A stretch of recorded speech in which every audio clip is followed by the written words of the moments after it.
Coach, how was the team when they came in today? I mean, did they seem down still, or did they seem to I mean, you always mention that kids are more resilient and can forget about losses more than coaches, but how are they today? And, I mean, is that what you expected? Well, we haven't seen them yet. We have weights at 2:30 today. We did have 7 a.m. I take that back. I saw 11 of the 16 players that have 7 a.m. study hall. Monday mornings I meet them at 7 a.m. So you got to see them. It's the first thing they see.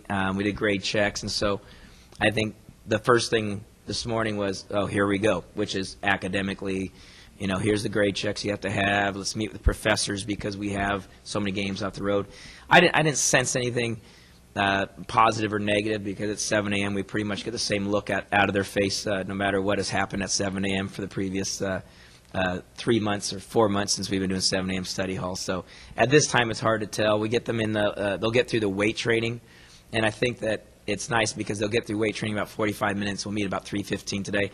Usually when they get a chance to get a physical outlet and get their lift in, they come into film and scout and report pretty energized and pretty positive. They're ready to move on to the next day. I think it's a nice rhythm that we have from that sense because their classes are over, they get their lift in, and they let their body recover, and then they kind of refocus on, okay, who are we playing, what are we learning from this week, what film edits do we have, and moving on. So it's been pretty consistent from a positive negative. Again, it's not a team that hasn't already experienced some setbacks.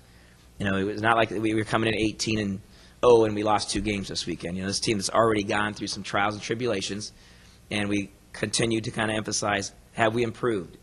From first month, 0-5, December was 3-3, and January was 5-4. So if we can continue to improve that and stay above, the 500 mark, we're going to be in great shape, and we're going to make one of our tremendous goals is just qualifying for the Big West tournament. So I think that we're kind of keeping that attitude with them. I think they'll be fine. They'll follow our lead in most cases. You know, we're certainly not distraught over it. We're concerned about our field goal shooting percentage and that end of the game, but there's certainly not a panic button. We think we can go up and do what we've done in the past and sneak some victories on the road.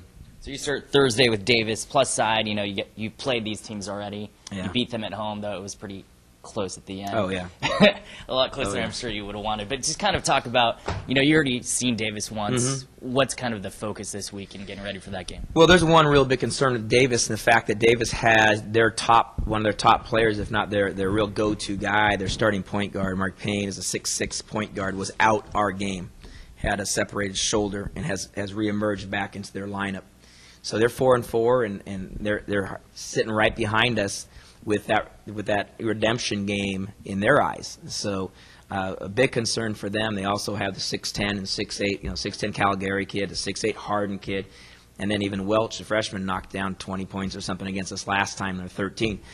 So they have 4 really good, competent scorers on their home court. So very concerned about that game. Very concerned about both games. And Pacific, of course, is 7-1 in first place in conference. So these are huge opportunities. We don't want to go there that, hey, we have to win. They're games that if we can sneak one out, we'll stick ourselves right up there and keep ourselves up in that top 4 or 5 spot. So that's really kind of the focus. Talking about Calgary and Welch, they went for, I believe, almost 50 points on you guys last game.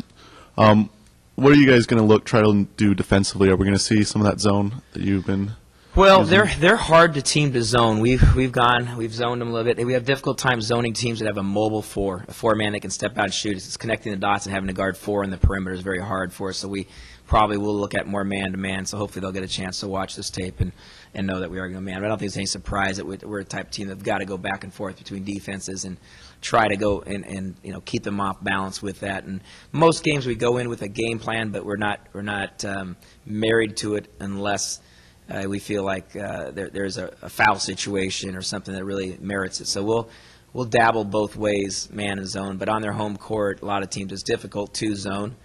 We didn't think we'd be able to zone Long Beach State that much, and we started off on 2-3, and we end up staying in it for 40 straight minutes for a victory.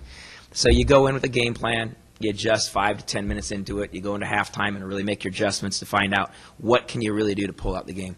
And it doesn't change too much from game to game. Thank you.